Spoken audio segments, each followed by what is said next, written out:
Bom dia, queridos. Tudo bom? Cá estamos em pleno feriado de Brasília. Hoje é o aniversário de Brasília, 21 de abril. A cidade toda, imagino que hora dessa está dormindo.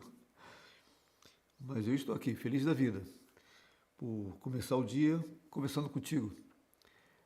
Começar meu dia pensando nas coisas de Deus e pedindo a Ele que esse nosso papo possa ser útil na sua vida. Por que não? Bom, quando eu morava em Brasília, é, quando eu morava no Rio de Janeiro, eu dizia duas coisas.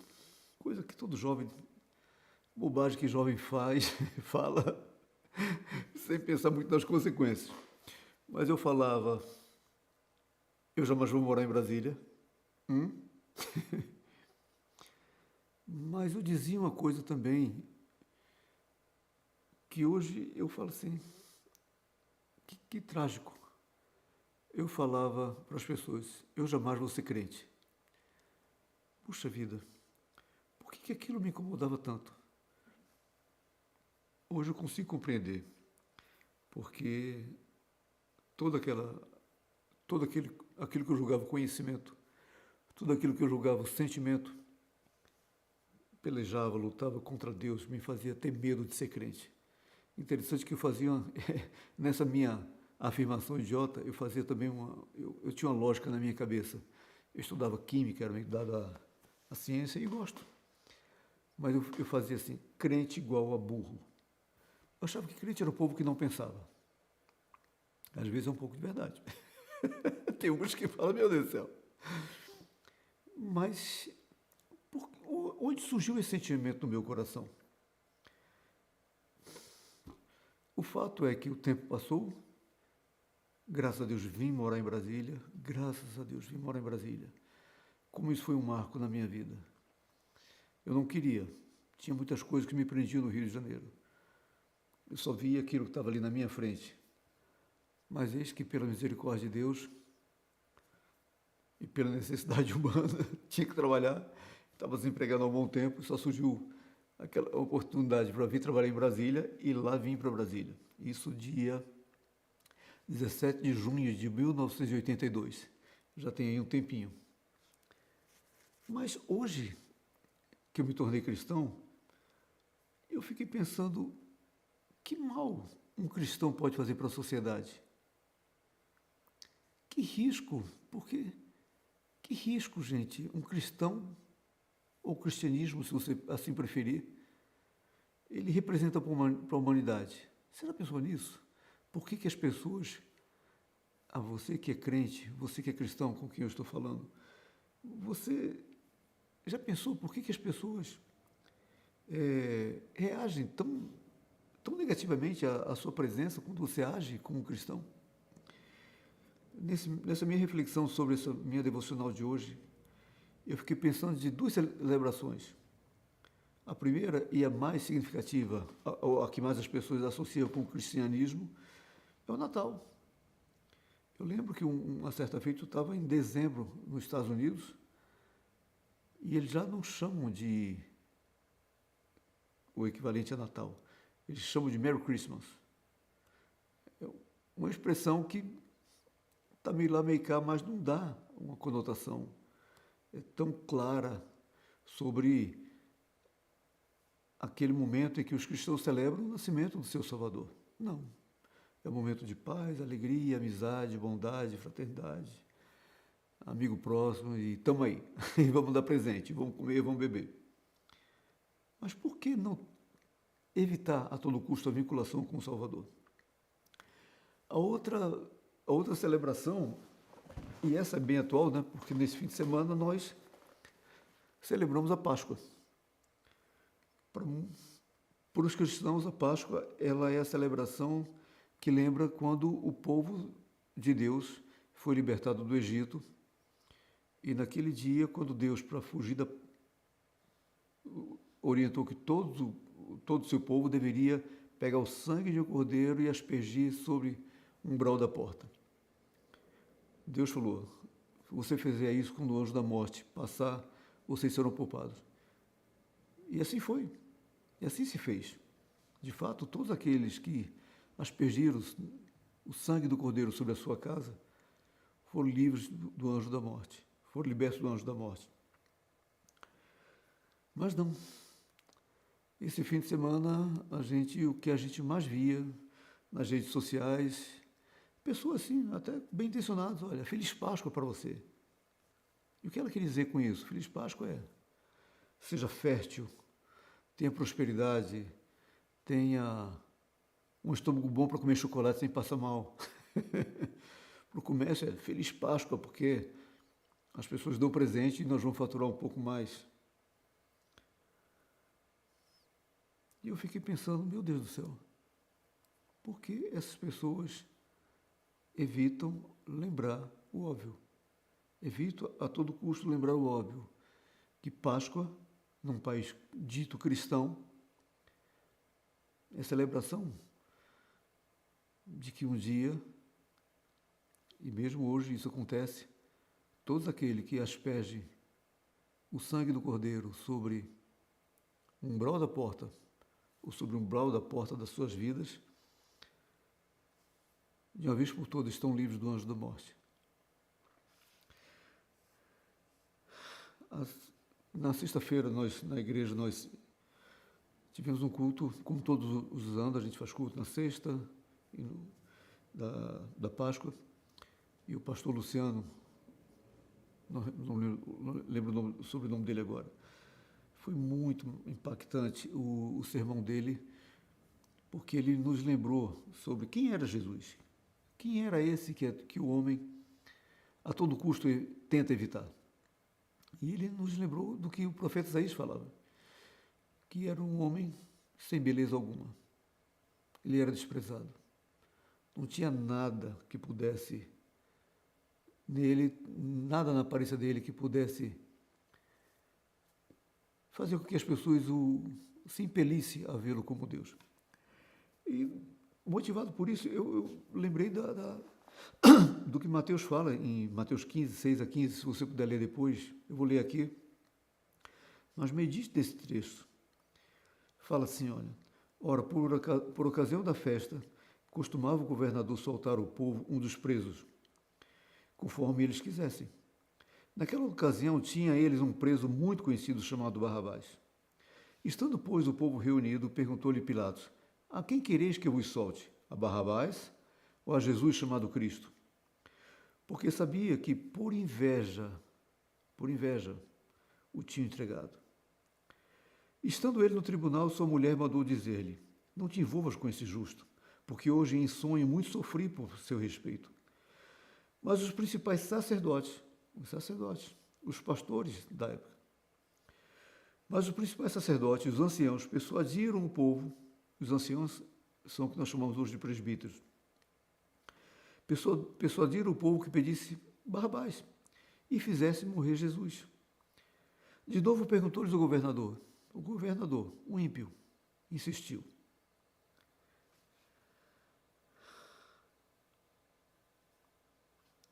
Qual dos dois quereis que eu vos solte? Responderam eles, Barrabás.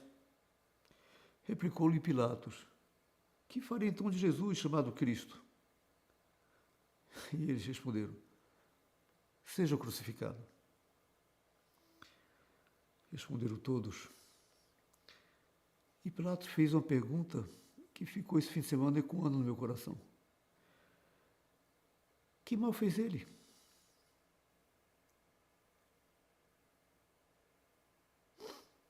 Porém, cada vez mais clamavam, seja crucificado. Aí, vendo Pilatos que nada conseguia, antes, pelo contrário, aumentava o tumulto, mandando vir água, ele fez o que a gente sempre lembra, né?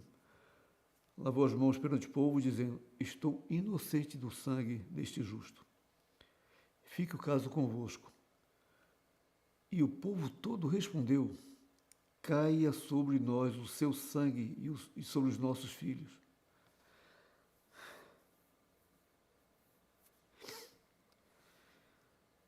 Que mal fez ele para tanto ódio, para tanta ira? Que mal fez Jesus? para que a humanidade... Desculpa, eu me emociono facilmente com essa passagem. Que mal fez Jesus para que a todo custo a gente tente não lembrar dele? E eu fiquei pensando, será que é porque Jesus ensinava bem-aventurados os mansos, os humildes de espírito, os que choram, os mansos, os que têm fome e sede de justiça? Bem-aventurados os misericordiosos, os limpos de coração, os pacificadores, os perseguidos por causa da justiça. São virtudes, bem-aventuranças que Jesus ensinou no Sermão do Monte para todos que estavam ali. Será que era por causa disso?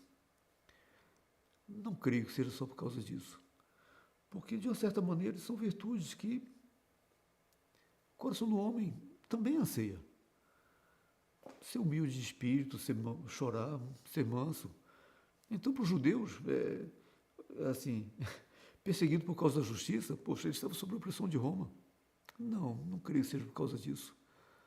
Não seja por causa disso, porque muitos, naquela época, tentavam fazer isso com seus próprios esforços. Mas a Bíblia não nos deixa sem resposta nas questões mais essenciais da vida. No próprio texto de Mateus 27, ele já deu um indício do que fazia o povo realmente ter tanto ódio de Jesus. No versículo 11 fala que Jesus estava em pé perante o governador e este o interrogou dizendo: És tu o rei dos judeus? E respondeu-lhe Jesus: Tu o dizes. Só que todos sabiam que Jesus estava indo além. Com as palavras de um ímpio, afirmar quem era ele estava afirmando o predito por Moisés em Êxodo: não terás outros deuses diante de mim. Jesus, corajosamente, estava dizendo para eles: gente, só o meu sangue tem capacidade de cair sobre vocês. E eu já fiz isso uma vez, no Egito, e livrei todos os meus da morte. E ele, passo a passo, ele começava a dizer para os seus discípulos: mais uma vez esse sangue vai ser aspergido na cruz.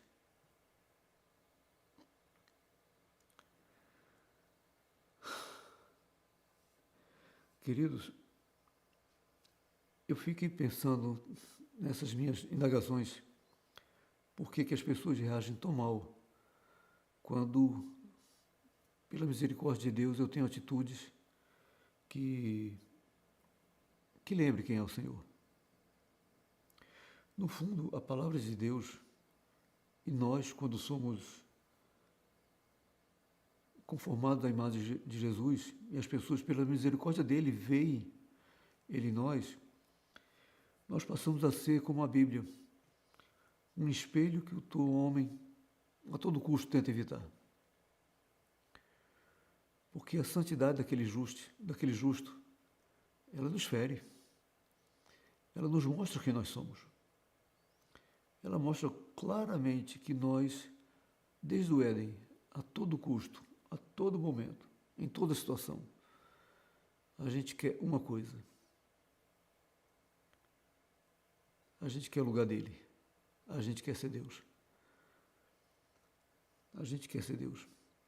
No fundo, essa é a razão que faz com que o meu pecado, o pecado que habita no coração de todo homem, a gente tente a todo custo matar esse Deus, como se pudéssemos.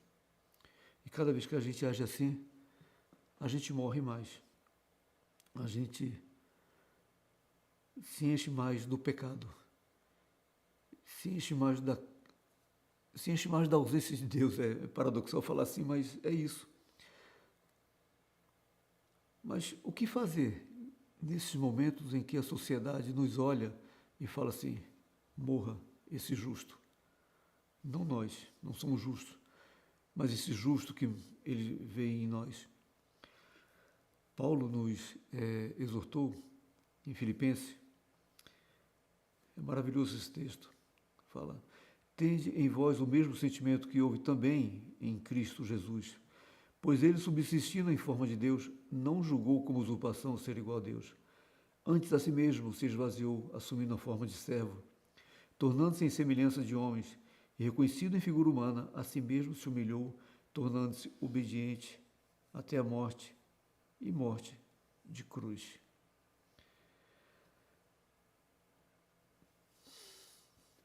É isso que o Senhor espera dos cristãos. Que não usurpemos ser igual a Deus. Se há alguma glória em nós, que nós nos gloriemos na cruz de Cristo. Porque o sangue desse justo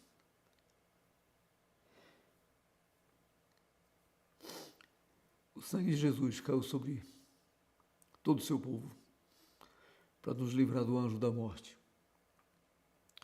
Pela misericórdia deles, alguns vão ver Cristo em nós.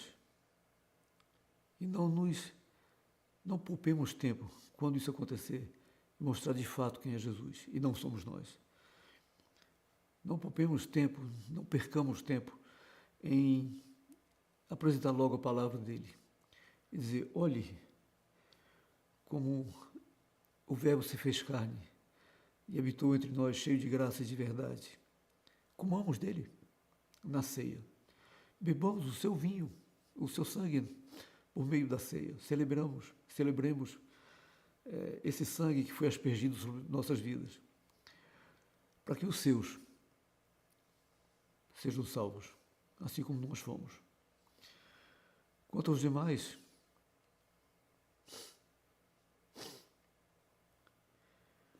o próprio João falou: que me rejeita e não recebe as minhas palavras, tem quem o julgue. A própria palavra que tenho proferido, essa o julgará no último dia. Se você não é daqueles que ainda entregou sua vida para Jesus e, tolamente como um dia eu fui, diz assim: eu jamais vou ser crente, você não sabe o que está perdendo. É muito mais do que fazer parte de uma igreja. É ser chamado filho de Deus, pela misericórdia dele, por causa daquele sangue que o povo um dia disse: caia o sangue desse justo sobre nós. Que esse sangue caia sobre a minha, sobre a sua vida, para a nossa salvação. Deus abençoe, tenha uma boa semana no nome desse santo Cordeiro que foi imolado em favor de nossas vidas.